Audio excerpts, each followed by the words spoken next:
Kate here at WTI, and if your mug collection is also a little out of control, then you need to check out this two-tiered mug stand from FANGSUN. Now, what makes this so great is that it's double-sided. You can fit up to 14 mugs, getting them out of your cupboard and off of your countertop and out of the way. I was a little concerned that it might be tippy, but that is not the case at all. It's very sturdy. It holds all of my mugs with no issue at all. It also has a nice little basket at the bottom. I personally use that for my K-cups, but you could put anything in there. It's a great addition to my coffee bar, but it could seriously be used on your countertop or wherever you just want to free up a little bit of space. The best part is I now have even more room to expand my mug collection.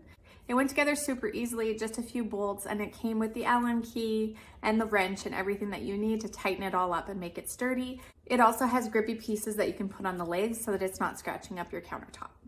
It's in a nice black finish, so very neutral. So if you also want to free up some cupboard space by getting your mugs their own special place, then I think you'll really like this mug stand, and that's my point of view.